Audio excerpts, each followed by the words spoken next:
following is a local resident producers program. The program content is the sole responsibility of the producer and does not necessarily reflect the views or policies of CATV2, Oshkosh Community Media Services, the City of Oshkosh, or Time Warner Cable.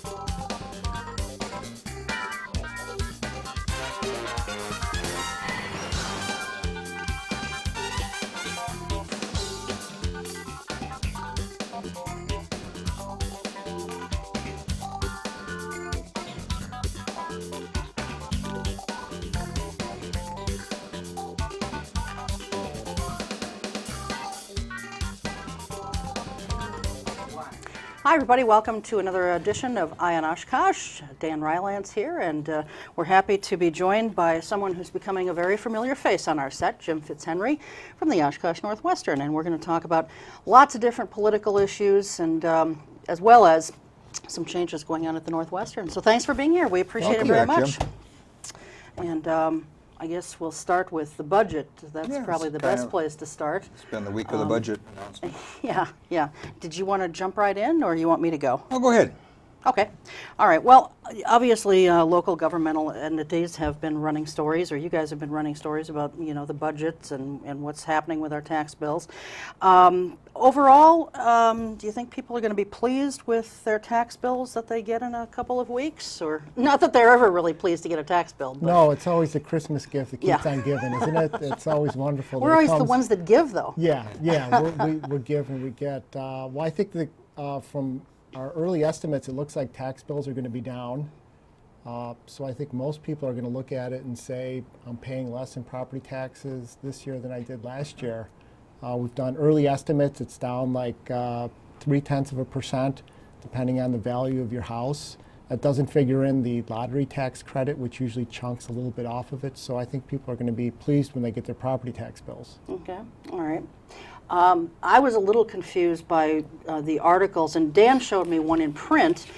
I was looking at the online version, and it, in one place the article said that the city had lowered the tax rate by a little, but then I thought later on it said that there was a slight tax increase, and that was going to make it kind of a wash between what the city did and what the county and school district did. So I was a little confused by the online version anyway. Can you just kind of explain that? Well, you pay taxes based on the assessed value of your home, and the tax rate can go up or down. It's what you actually pay in taxes. And the most recent coverage that we did was looking at what people would pay, not just the rate, but what you're actually paying in taxes. Okay.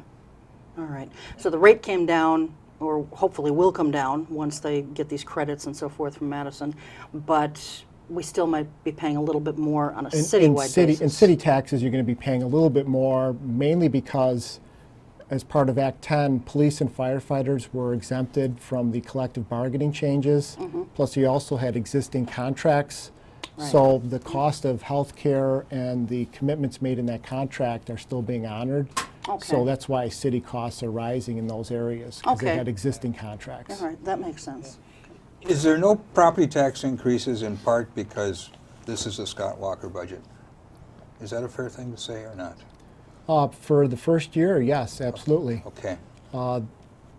They were able to lower costs through changes in collective bargaining and through overall compensation for government employees. For year one, yes. So it's also fair then to say that there's no property tax increases because city employees are paying more for their retirement and more for their health care. That's where the difference maybe comes? That's where their contribution levels that they have to do out of pocket are going up, yes. So in a sense, politically, he's kind of delivered what he said he was going to do. That's what the ads are telling me that I'm already seeing on television for the recalls, yes. Okay. And so do you think that that will translate overall to a positive outcome for him in a recall election, or? I think the fact that organizers of the recall have already collected more than 300,000 signatures indicates that he's going to have a tough road ahead of him to get those signatures quickly, which is why he's already advertising. So I think that they're trying to get the message out there. His message is going to be, it's working, look at your property tax bills. And I think that the organizers' message are going to be that it's not working. And cuts have been made that are serious and have consequences for taxpayers and for the Well, state. yeah, and that's kind of where I'm sitting is, I don't think for the small difference that it's going to make on my property tax bill that it's really worth the loss to our economy of people's disposable income. All this hullabaloo that's been going on for months, the money being spent on the recall elections, which I'm in favor of, that's part of our democratic process.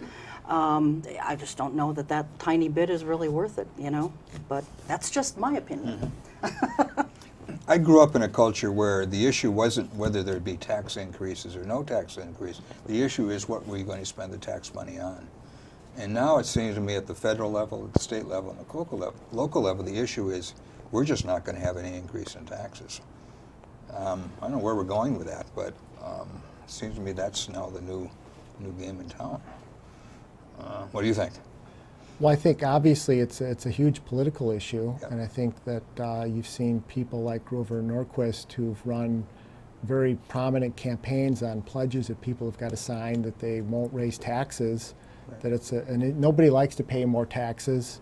There's been plenty of examples of taxpayer money being squandered and not used well, so nobody wants to pay more. But on the other side of the equation, the value equation is not something you actually see much of government doing, of going out and explaining to people what your tax money does, what you get for it, and how it's spent wisely.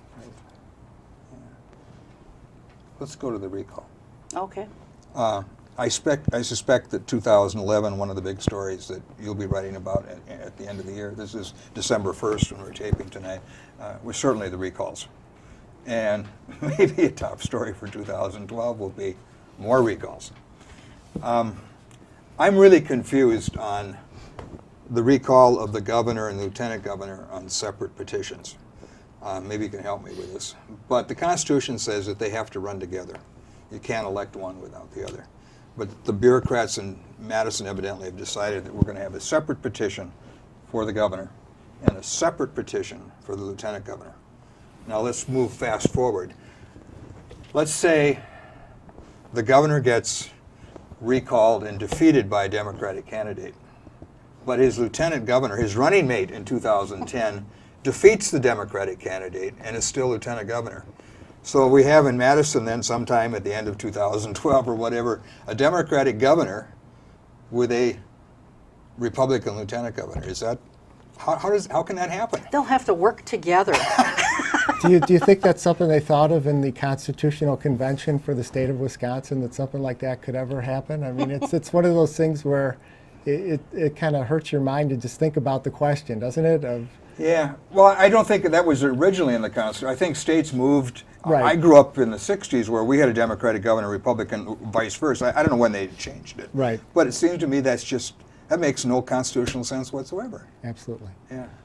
So maybe they will have to get together. Yeah. Maybe so. Yeah. Was there anything about the recall elections, Jim, that for the senatorial recall elections, that is, that really kind of surprised you? I mean, we as Democrats, they gained 2 more seats. They needed 3 to have control, but we're being told that it's now going to be a much more moderate, discussion in Madison and so forth. What are your thoughts? Were you surprised at all? I think the thing that stands out, particularly in the 18th district here in Winnebago and Fond du Lac counties, was the third-party campaign spending. Negated and overshadowed everything that was happening that the candidates were doing. You could barely get their message out with the third-party campaigns doing that.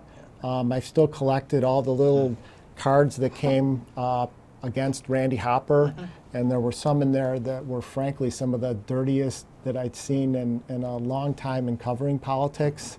And so I thought it really hit a new low, and I think it really marked, there weren't any issues being discussed there, And I think the thing that still stands out in my mind is that we have a state senator who was elected who probably, if you had her in this room here, could not tell you how she would balance the state budget. And I think that that ought to be a basic question that a candidate is able to answer of doing that. And so I think the big story there is that anything but what the Republicans were doing, but no alternative vision. Okay, all right.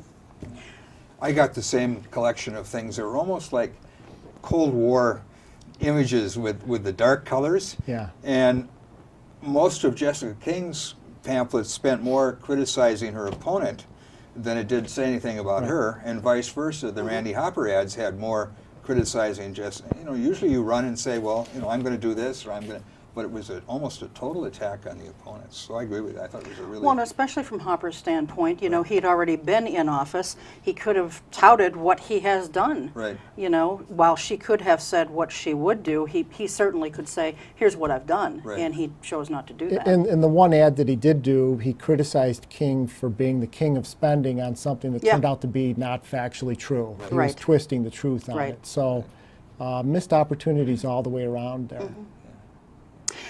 I don't want to, you know, stay on Hopper too much, but as long as we've mentioned him, I wanted to talk a little bit about your coverage of his recent drunken driving arrest.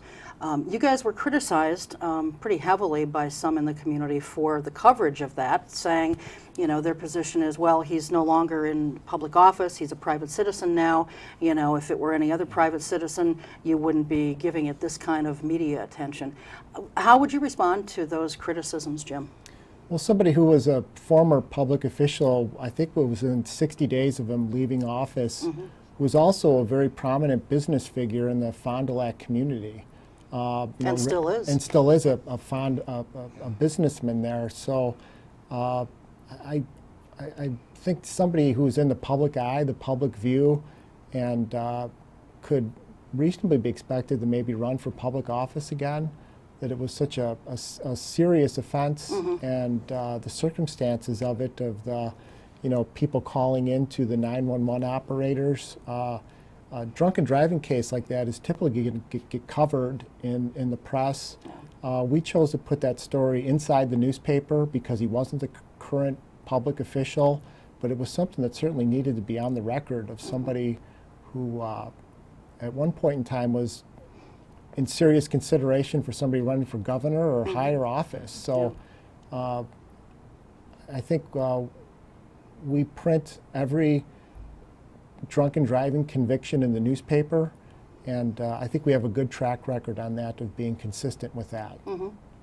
They also gave you, I think, a fair amount of criticism, at least in the online version, of, you know, sort of contrasting that with your coverage of Gordon Hentz when he got a misdemeanor citation for a massage parlor in Appleton.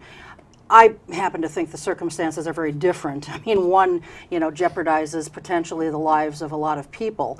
The other, not so much, you know. And but it was a criticism that, you know, was made against you guys. And so maybe you could just sort of clarify. And some people, by the way, were saying that you didn't cover it at all, and that's simply not true because you guys did. Well, Gordon talk Hentz about was it. on the front page of the newspaper 3 or 4 times in very large headlines. So to say we didn't cover it is wrong. One of the criticisms was that we hadn't picked up on the citation immediately, and as a standard of practice, we're typically not looking in Appleton municipal violations. It wouldn't be a place that you'd typically look for news and information. And when we were tipped off about it, apparently Representative Hentz wasn't even aware of it. So it was a case where it was a very low-level municipal citation. I mean, people get parking tickets, they get all kinds of things. We're typically not checking Appleton for state representatives or public officials and seeing if their names are going to pop up. But, you know, he was the subject of 3 or 4 front-page stories in very big, large, bold letters. We wrote a very strong editorial about it after he pled to it. And we also called him to account for not answering the questions of his constituents a lot quicker. And I don't think that the the final chapter on that has been written of how his constituents are going to view him in the community when he's up for re-election. Well, that's true, and there's another very big difference, I think, between the two. You know, Gordon came on this show and talked very candidly, and he was embarrassed by the whole thing, but he talked very candidly and very openly about what had happened, to the extent that he could, I guess. Whereas Randy Hopper, you know, you watch the dash cam of that, and, you know, he's just trying to throw his weight around. We don't know whether he'll be found guilty or not guilty in this whole thing, but, you know, just two very different demeanors in how they've approached their own situations, I guess. So. One final thing. Do you think Randy Hopper will no longer be a candidate? At least not in 2012 in the Senate race? I think that's a fair assumption to make. Yeah. That with the drunken driving case, I think it'd be real hard for him to come back. And would you say that Gordon Hentz might have a tougher race next time around because of the incident in Appleton? I think people will see him as more vulnerable as a Okay. result of that on the character question. Yeah, Okay, absolutely. Yeah, okay. But voters, I think, historically have a kind of a short memory with some things, and it might be more easily forgotten than we think. I don't know. We'll see. Depends on his opponent, maybe a little Yeah. bit. Did you have anything else on the Senate recalls? Yeah, I do. If you were advising the Democratic Party, do you think they're making a mistake spending time on the recall when they have a presidential election coming up in 12 and an open U.S. Senate seat? Do you think can they do all three adequately with finances? Is this the right move to make? I think 6 months ago I would have said no. Okay. But given what's happened subsequent to the state budget passing and some of the social legislation that went through, Okay. and how things have unfolded, I don't think anybody could have predicted that they were going to collect signatures as quickly, that there was going to be such a well-organized drive to do that. I think the fact that they get a recall on the ballot in and of itself is a huge indication of what public opinion is on the issue. So that's not saying it's right or wrong, good or bad. It's just saying that the public sentiment is out there, and I think that they're trying to seize on it. And if you call a special session on jobs, you would think that they would spend most of the time talking about jobs and the economy. And I think the legislature is Scott Walker's greatest ally, and it's his greatest Achilles heel. Do the Democrats still, though, have to have a strong opponent to beat him if the recall is successful? It would be a big help, and it would be a big help if that opponent could come up with a comprehensive strategy for how they're going to do things. Because this is what I call the Barack Obama syndrome. Okay. You know, Barack Obama was elected because he wasn't George Bush and he wasn't a Republican. Okay. And besides hope and change, if you could tell me any of his core campaign promises, you'll get a gold star, because I don't think anybody can remember it, because he really didn't talk about anything of what he was, but he wasn't George Bush. And the Democrat who wants to be the next governor, I think, is going to have to do more than say, I'm not Scott Walker, if he or she is to succeed. Good answer. If you had to just kind of gaze into a crystal ball here, what person might you think would have a chance of beating him? Well, I think most prominently Kathleen Falk has been mentioned, the former Dane County executive. I think the fact that the legislature, the assembly is maybe coming back into session to talk about mining legislation is actually going to increase her odds of having a good likelihood of that. She was a former public intervener when the office still existed.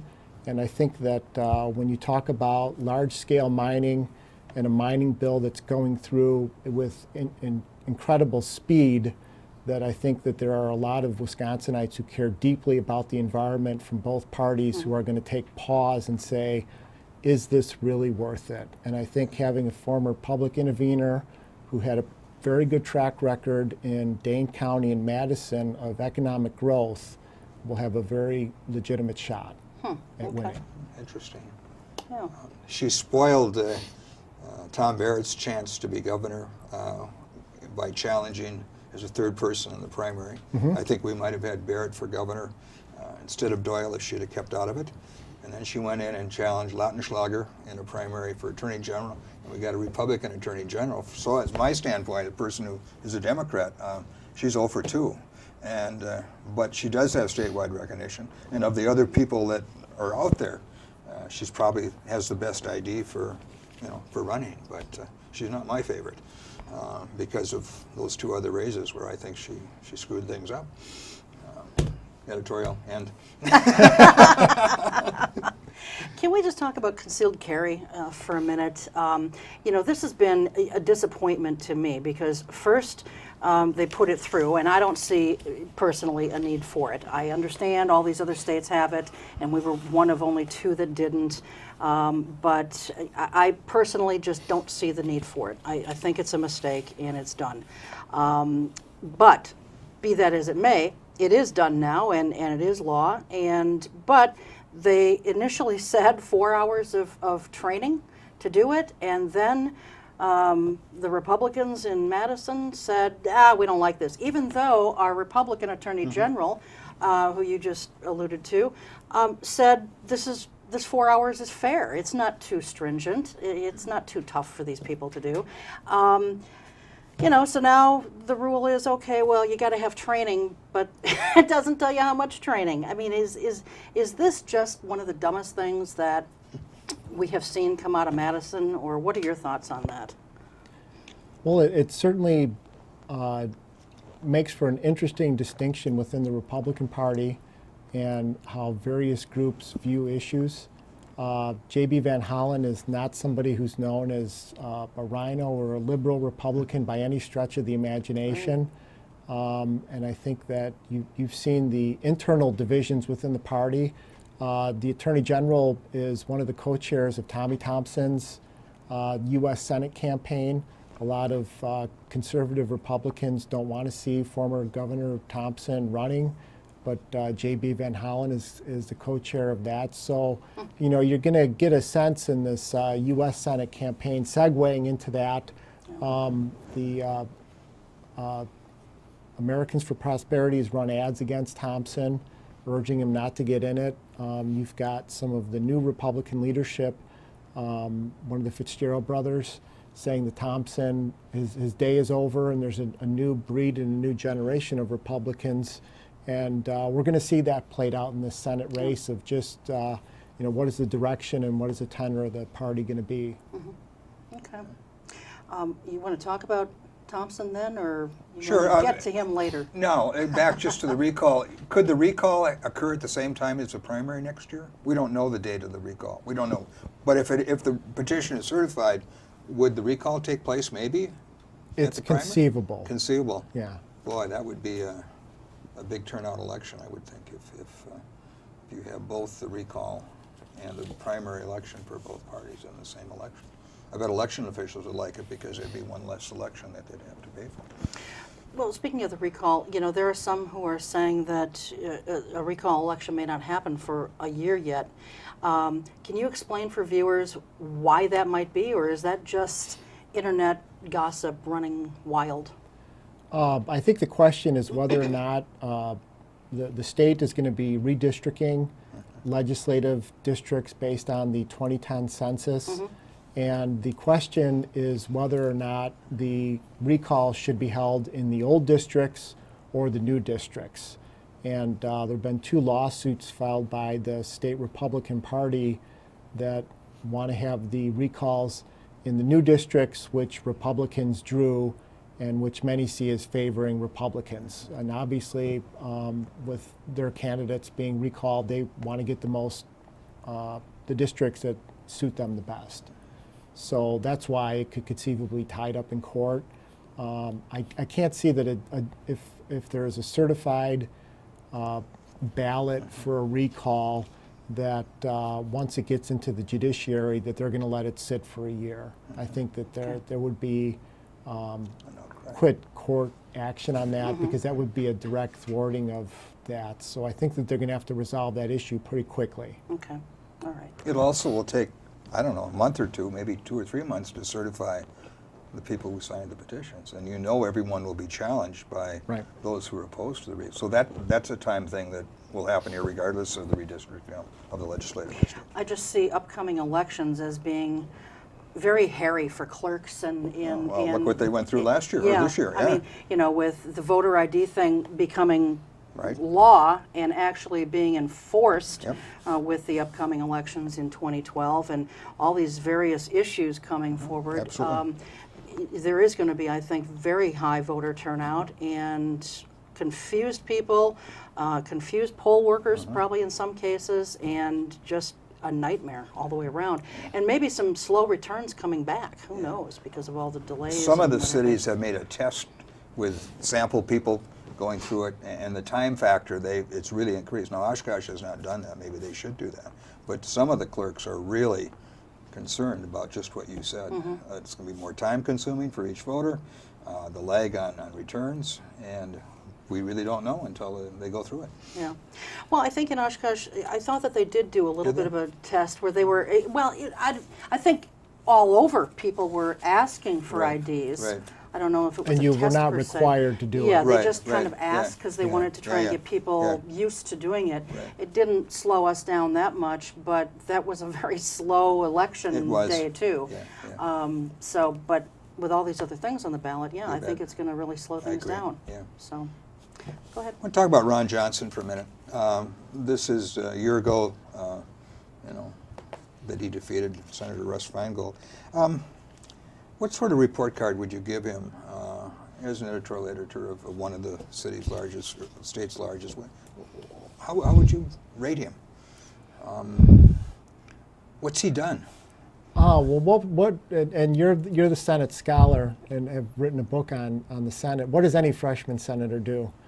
There's not a lot to have come in and had major legislation passed. Okay. Ron Johnson has been a very effective communicator for conservatives who want the country to reduce spending and cut the growth of government. Okay. He's been very active. He's been all over Washington TV. Okay. He was in the running for a very prominent position in the Senate Republican caucus. And so I think that for a freshman senator, he's been somebody who's been interviewed quite a bit by Washington press people because of his experience in the private sector. Okay. And I think that there was a curiosity about that, and probably a different level of viewing him because of that, because he wasn't somebody who came up through the ranks of government and politics. And so So we'll give him good grades for being an ideologue Republican partisan at the national level. Takes no prisoners. Has he ever spoken to the people of Wisconsin? Has he had an open forum with his constituents for the year that he's been senator? I don't believe he's had any. He's had invite sessions. Okay. They do mobile office hours. Okay. He delivered a speech here in town to combined Rotary I clubs. heard that one, yeah. But not that I'm aware. I can't say that I've Yeah, yeah, researched yeah, that yeah. to answer that question definitively. That, but has Herb Cole done that? No, but Herb Cole isn't, is sort of out of the picture. No, you're right. No, he hasn't. But, I would think a businessman would like to talk to his shareholders. Maybe not. I don't know. I find him aloof. I think very autocratic. His talk he gave at the Rotary, one of his comments was that he didn't think President Obama knew anything or had learned anything. I'm upset with him on a lot of things, but to call him 100% stupid, I think, he is the President of the United States, and he is a member of the Senate. Does he ever talk to Democrats, I wonder, in Washington? I know he talks to Jim Coburn, what's the guy Tom called? Coburn. Yeah, and Jim DeMint from South Carolina. That's where he gets his ideas for his budget bill. But, there's no compromise in the man at all. And he's not a statesman. I think he's a partisan Republican. And we got to move away from that, whether you're a partisan Democrat or a partisan Republican. Second editorial, I'll Yeah, quit. but he was aloof even when he was running. Oh, he was, yeah. I mean, he never even had the courtesy to respond to a phone call. No. or He an didn't email have to from because us. the polls indicated he was going to win by 4 or 5. Yeah. I mean, people are upset, you know. Yeah, but still, somebody invites you somewhere, Yeah. common courtesy. I don't care if it's a birthday party or Yeah. an appearance here, or yeah. a wedding or whatever. You get an invitation, you should respond. Yeah. you Has he know. met before the editorial board in the last 9 months or 10 He months? is not. He's He not. is not. Okay. Was he invited to? No, we haven't formally done an Yeah, yeah. invitation. Okay. But just out of scheduling and Yeah, yeah. recalls and other things Yeah, going understand. on a that few have, other things going have on. done that. But I think if you want to take aside your personal feelings, I think if you just look at his ability to get his message out, to talk to people about issues that he feels are significant, he's done a very good job of that. Well, he's an automatic guest on Fox News. I don't know whether that makes him. I don't think he's been questioned very much by other people other than his friends. And even when Feingold was trying to ask him questions on some of the debates, it was just sort of ignored. I still don't know who Ron Johnson is, other than he's a businessman and he's big on the deficit, which is great. But I don't think a solo bill that he introduced as a freshman senator is going to do anything about reducing the debt. It has to be done by, I don't know by who anymore. The 12 can't even agree on it. But I don't know. Anyway, enough of that. All right. I'm done with Ron Johnson. Okay. Anything else on recalls or the budget? No? Jim, do you have any other comments you want to? It's just going to be, the airwaves are already starting to get filled again with the political ads. Expect more. Expect it to be nonstop around the clock. If you thought that the Senate recalls were bad, you ain't seen nothing yet. Yeah. Well, it's already bad. I mean, Yeah. it doesn't matter what channel you're watching. Walker is on there constantly. Right. He must be spending a ton of money already. And I for one, kind of get a kick out of his ads because it's the same school board member in both. I've seen 2 ads, and maybe there's more, but I've only seen the 2. And it's the same school board member. I think it's poorly done in the fact that it doesn't say what school district she's from. It just says school board member. That if you're going to tout your wonderful benefits that you've reaped from a budget, you should say where you're from, and they should have put that on there. And the other thing that I found interesting about the ads is she emphasizes that now he's working with both sides. And I thought, well, okay, you're trying to get across the point that he's working with both sides now, but to emphasize now, I thought, did just the opposite of what it should be doing. It suggested that before he didn't give 2 craps about anybody else, just as long as he got his stuff railroaded through, and he was successful in doing that. And so I kind of chuckle every time I hear that ad, Do you have any thoughts? Well, I don't think that the other side is going to lack for any funds to do any kind of ads that it wants to do. Third parties, particularly in the 18th district, were able to pour a lot of money in there. The Greater Milwaukee Committee, which did all the nice ads on Randy Hopper. So I think that you're going to see lots of advertising from both sides. And I think that the Walker campaign is quite intelligently getting people to think about what's happening to you immediately, what are the early results of what they've done. And I think that to contrast what you're saying, what they're going to say is we were elected on a platform, we were elected to change things, we're doing that, and there are going to be people who are kicking and screaming, but we're going to keep at it. So I think that that's the counter message that you're going to hear, is that tough decisions had to be made, we made them, we're moving forward. Politically, I mean, you have to give Scott Walker and Republicans a heck of a lot of credit for being a very well-run, well-managed unit. I mean, they have made historic changes. When the Democrats had both houses in the legislature and the governorship, they couldn't agree on anything. Gordon Hentz's biggest opponent when he was trying to pass payday lending was his own speaker, was his own leadership in the Senate. So, I think that it'll be interesting to see what the final outcome is with voters, how they take all this information, how they distill it, and what they come away with it. But I think that to say that Scott Walker's been anything but effective isn't the reality. And whether or not that's good or bad, right or wrong, they have been effective. So they've been sort of destructive, though, too, in a lot of respects, and I think that's why we're seeing so many people already signing recall petitions. I will say the one ad where they have, I forget if it's a graph or a pie chart or whatever, but that was somewhat well done, I thought. But just this woman, she's just, I don't know. I'm hung up on the fact that they didn't say where she's from. That's part of it, and just some of the little verbiage. She is a freshman school board member from Waukesha County. Right, yeah, and I found that out, but, they should put that out there. So, anyway. But we did start the program with a no property tax increase for Oshkosh, which has Scott Walker, right above, and the budget is balanced, whether you agree with how they balanced or not, but the $3.6 billion deficit is history. I mean, those are two fairly Right, strong. but we can't give him credit for balancing the budget like no one else has ever balanced it. And that's one of the things I keep reading, No, he on the didn't do it by active. Yeah, everybody seems to be, who's commenting about, and his great things that he's done, they're sitting there saying, well, at least he's balanced the budget. Well, it's in our Constitution that the budget must be balanced. So however you do it, you have to get from point A to point B. We don't agree with how he did it necessarily, but it's not I like agree. he's that big of a hero for balancing the budget. That's true. Can we move the school board? Yes, absolutely. All right, let's get rid of. Oaklawn Elementary. Oaklawn Elementary has been in the news a lot lately, and I suspect it will continue to be a lot in the news. Now, just today, and as Dan mentioned earlier, we're taping this on December 1st, school board earlier this morning released a news release that they are contingent upon, of course, a referendum coming forward. They're going to be purchasing some land on County Trunk A for a new school.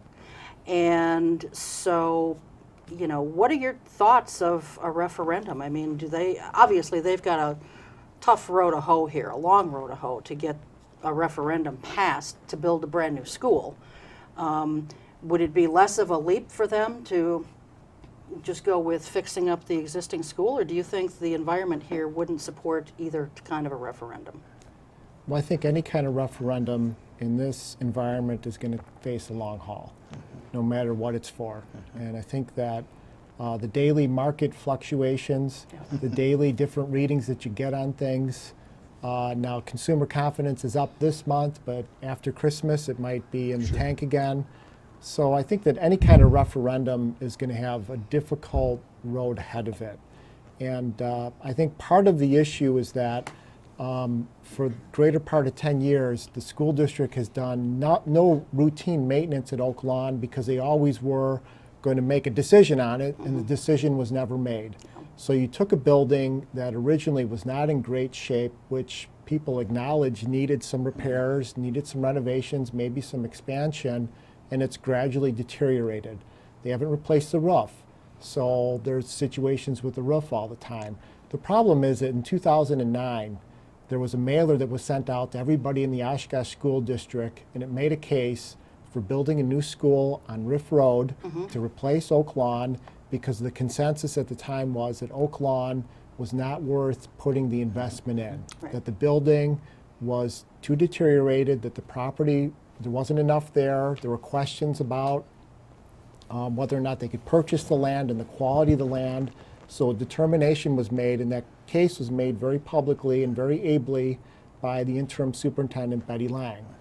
So they're in a bad position to come back to taxpayers and say, we can fix it up and live with it.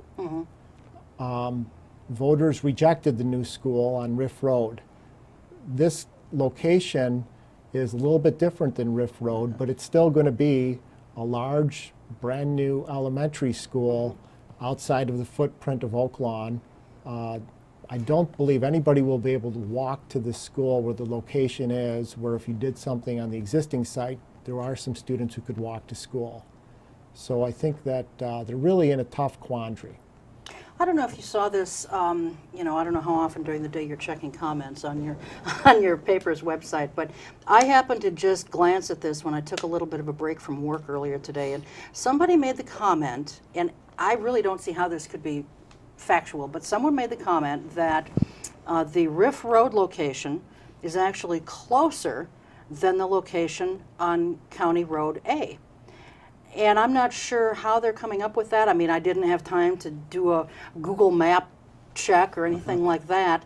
And I think a lot of it probably is, you know, where you're putting your starting point at. Right. But did you happen to see that comment or no? Yeah, I think so.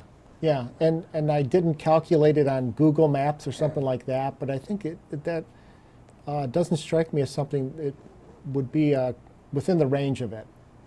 Yeah, to me, We don't know Road- how far out. That's what we were talking about before the program. How far is this property on County A? And I don't know. Is it? It's. You know? I still think Riff Road would be further away. I do too. But like you say, it depends where you start. But yeah. Well, wouldn't you have to start it from where the current Oak Lawn is? I would. mean, that would make the most sense Yeah. to me. I'm going to go drive it tomorrow and see what it Okay, is. well, report back to us on the But next show. now, you know, I agree with you. The referendum is really going to be a tough sell. So what do you do then with a failed referendum? Do you reconsolidate or put the local on kids somewhere else? Do you redo boundaries, which they've not been able to do since I've lived here? What's Plan B? Well, we're going to find out that At on the December December 7th, 7th, yes. in which you're going to make these Ominous day. decisions. And to be quite honest with you, there's been no public information released that would allow us to, as taxpayers and community members, to have that conversation. Right. To read that information, to form an opinion, and to contact our elected officials so Right. that we could say, have you considered this, or I'm wondering about that. So this is going to be information that's going to be released on Friday, and there'll just be a couple of days Right. for the community to look at that information after they've had since July and August been doing intensive closed-door meetings on this. Kind of hard to write a good editorial on it 2 days Well, it's, before, right? well, it's kind of hard for anybody to really go through some pretty complex Right. set of facts, complex things that have issues across the community to make a decision on that. And it's something that, you know, the Northwestern's editorial board has written extensively about at City Hall, when you would have the famous memos that would come out late Friday afternoon, and the Common Council on a Tuesday would be making a Vote. very big vote on a very complex and very divisive issue. And if they've had 4 or 5 months to prepare it, they ought to give the community time to weigh it, to digest it, and to weigh in on it. The site committee brings something to the school board on December 7th, is that correct? And what you're saying is, we really don't know what's in that recommendation? We don't know what's in the recommendation, and they're expected to take a vote on it. Okay. And they're expected to determine whether or not they want to go to a referendum. Okay. And Does the news today about buying the property contingent sort of give us a hint where they're going? I don't think it's hard to see what, you know, we know that they haven't done any site testing at Oak Lawn on the land around it that could be dirty land, contaminated because of the service station that's next to it. Yep. We don't know what happened in the closed meetings when they ruled out expanding Emmeline Cook. We know that they didn't do any environmental Right. testing of that land there. So how can anybody come to a decision in the community about it when everything has been done behind closed doors? And 91% of the parents at Oak Lawn want it built on the Oak Lawn site, don't they? Isn't that? Well, that was a survey they did. They did, okay. And so I haven't looked at who they surveyed or Okay. how they did the survey, but my guess is that a lot of people who are getting to that school each day would like it to stay there. That's not an Okay. Okay. Now a tough question. Do you think the board is leaderless? And if they are, how are we going to get to point A or point B? You know, that's kind of a loaded question, Dan. Are they leaderless? Well, there's 7 people there, and they have a president. But boy, I tell you, there isn't a lot of, you know, leadership coming out of this group of 7, is there? Well, I think that you've had on a couple occasions where they've had a chance to do things decisively, and they haven't. Okay. I think you still have a relatively new superintendent Okay. who's trying to figure out his way around things. Okay. So, you know, we're going to get, I think I can definitively answer that question for you when we get around referendum time. Okay. And we get to see the leaders in action and see the case they're going to make to the community and how they're going to look them in the eye and tell them that they ought to support this tax increase. And what is the information they're using as a basis for that?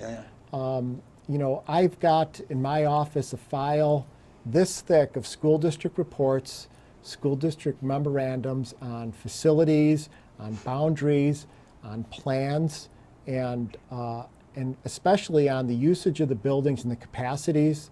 One of the things they're going to tell you is there's not enough capacity in schools, and I don't believe the information they're giving us. I think that they can cook the books, and I think they have a big credibility issue because there is space in middle schools, there is space in the south side middle schools that they previously had looked at as to converting into an elementary school.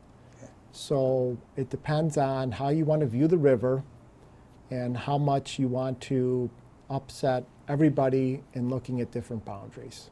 Do you think the board is capable of redoing boundaries? I think that they ought to be capable of doing it, and I think that the superintendent of schools has the authority to change boundaries. Without going to the does not board. need to go to the school board. Yeah, I've heard that before, but it's never happened. So that gets back to the leadership question. I Where are we going to see the leadership? Yeah. Will we see it? Yeah. I don't know, we had 2 board members on here, Last week. last time, and they're frustrated. Allison Garner uses the word frustrated pretty often, and I hope her word isn't dismissed because she's a female, because I think very often men take that word as more of a female, and it shouldn't be at all. She's frustrated, and I think Steve Dito is frustrated. And they both said that they lack leadership on that board, coming from the board president. Yeah. So, you know, you're kind, but I think the patience is kind of running out, that we need leadership on that board. And we don't see any, or we see very little. Well, even in the way he runs the meetings. You know, he lets people get up there and pontificate on things much longer than the 5 minutes that they're allowed. He won't call anyone out of order. Other people on the board have had to call people out of order. He just doesn't, I mean, you know, he's a nice guy, John is, but he just sort of lets people run amok and they walk all over him. And I think that's where part of this lack of leadership, as far as he's concerned, is coming from for some people. Well, I think if the board members are unhappy with their board president, they can do a resolution to get a new president and self-nominate themselves to do the job. That's true. Yep. You know, There's another issue, and I don't think the Northwestern, I think you did this a couple years ago, but how much time and effort is Pat Kokakovich causing the school district? I mean, how many emails is he making per week on records requests or interpretation of records? I mean, how many is he submitted in the last? Do we have any idea? I don't have any idea. I know that that was a subject of a workshop that they had. Okay. And I know that the superintendent talked about it and had the ream of requests that he did, Right. and I believe it was about Pat's request that he had made to the district. I know it's numerous. Yeah. He certainly is exercising a lot of their time to answer all of these questions. How they respond to him and how they're able to satisfy his questions is another question of leadership. And the response to it, frankly, was a little bit onerous in erecting a wall for any citizen who wanted to go to their government and ask a question. That's right. And, you know, again, it's a question of leadership. Okay. Yeah. All right. Anything else before we? No, because we're let's, down to like that's about fine. 9 And minutes I and- appreciate Jim's answers. No, not at all. Okay, because I want to talk a little bit about, we didn't have a chance to really cover city issues, although they seem to pale in comparison to some of these other things we've been talking about. But you guys have some pretty big changes coming forward at the Northwestern. One in particular has to do with your online commenting. And again, we're taping this on December 1st, sometime in the next week. December 6th. Yep. Okay. It's now going to be a requirement as of that date that people be a subscriber of Facebook in order to comment on the site. Dan and I don't like that. For different reasons. For different reasons. And some that are very similar. Yep. And a lot of people, though, have been commenting that they can't stand this. People just, well, tell us why you did this, first of all, and then we can talk about what people don't like about Facebook. The reason we're doing it is because it's a company-wide initiative, and we spent several years trying to deal with the comments that take place in the forums and in the story chats they're usually, if I attend a public meeting or a public gathering, it's one of the first questions we get asked about the rampant incivility that happens in there. We spend as a staff quite a bit of time trying to police them and monitor them. Our company, we hired a third party to go in and monitor that 24/7. Was that the company in Texas or wherever? I believe so. Okay. So we're looking at spending a lot of time and a lot of resources on things that frankly are not part of any kind of a civilized discussion that we think the newspaper ought to be fostering, and as a media company that we ought to be doing. So Facebook is, turn around anywhere, people are talking about social media, Facebook, the connections, the connectivity it can do there. What we're hoping to do is create an online community where people feel safe to come in and comment and share and have civil discussions. That's what we're trying to build here. And I don't have the time and I don't have the inclination to keep policing people who anonymously want to come in and slam people. And I'm more than happy to talk to people, to engage people, to listen to their criticism. But I think the things that go on in there aren't fostering that.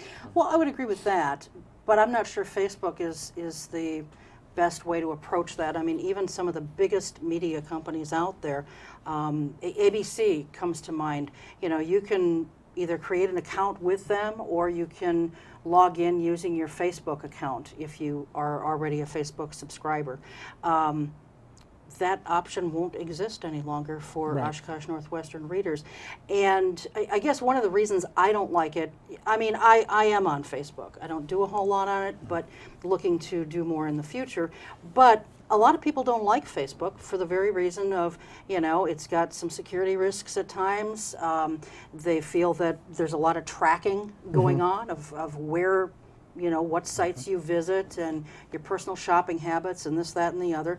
People are scared of that and they don't like it. And so the comments that I've been reading, people are saying, I don't want anything to do with this. I won't be commenting anymore. And then there have been other people who have very boldly said, I'm just going to create a dummy Facebook account, which is a violation of Facebook policies, of course. Right. And I don't know how you would know if someone's created a dummy Facebook account. Is there a way of knowing that? Unless you're Facebook? Yeah, no, we're not Facebook. No, I know you're not. I wasn't saying you were. I know. I'm just saying, unless you are Facebook, right. is there a way for you know, someone I wrote else a to? column about this last week, and I thought it's what Sandra Day O'Connor said about political money. It's like water; it's going to find its way. I mean, there'll be people who will try and come in there and do it. We don't have our eyes closed as to that, and there are going to be people who have legitimate reservations about Facebook. We recognize that. But I think the benefit of creating a community, of getting people who are comfortable in sharing and talking, is worth doing that. And I hear you what you're saying about Facebook and doing that. I think those are legitimate concerns. Okay. And I think that the biggest change on Facebook recently is that people are able to come up with ways that you can shield some of your personal information and share it with some and share it with others. I'm not a Facebook expert by any stretch of the imagination. So. Nor am I. I don't belong to Facebook. You were, and you went off. Yeah, it took me 3 months. My kids gave it to us. They signed us up, and I'm still upset about that. It's easier to get in than it is to get out. Yeah. Well, and you don't like the anonymity associated with a lot of these comments and so forth. And yet I understand why some people use anonymity. You know, they do want to protect their business relationships or what have you. And if you're going to get in the ring, you got to come with your name. Well, you know, we disagree there. But one thing about your site, I've noticed, because I post a lot of things for our church, and I've noticed that there have been a lot of technical issues lately, I think more so than normal. What's going on, and are those being resolved? Yes. Okay. Now you're getting into geek talk that I'm a self-avowed Luddite at the Northwestern. I don't Our younger understand it staffers make fun of me rampantly about this. I just know that there's been some technical issues that have happened across our company with that, and that they are being taken care of. But I will say your staff was wonderful. When I couldn't post the stuff myself, I contacted them and they got it posted for me. So I'm grateful to them. Stories in the comments. Okay. Sometimes you repost stories. Uh-huh. The comments, what I've found is frustrating for people, is they'll have a dialogue going. Then when the story gets reposted, those comments Right, don't they're transfer. on the old story. We always try, and if we got a good chat going, of linking to the old story, but that does happen at times. Okay. And that's just part of the machine of putting out a paper and repopulating the website and doing that stuff. When you repost the story, isn't there a way that you could repost the story using the same hyperlink Yeah, we do that. so when- that yeah, the comments would yeah. continue? Yeah. Okay, so go ahead. My annual question, where is Paul Esslinger's fire truck? Paul Essinger's fire truck, as far as I know, is still in the central firehouse. Okay, It's still waiting for a part to get it to run. okay. We're going to be taping a show tonight to run 2 weeks later on the warming shelter.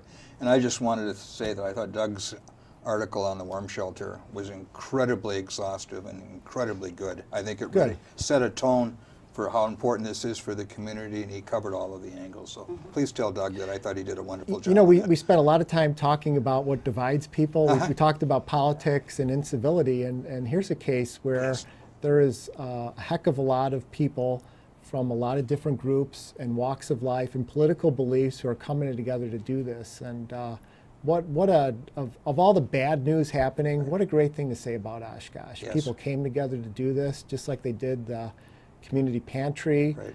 just like they're trying to come together for planting trees and beautifying the city. You So bet.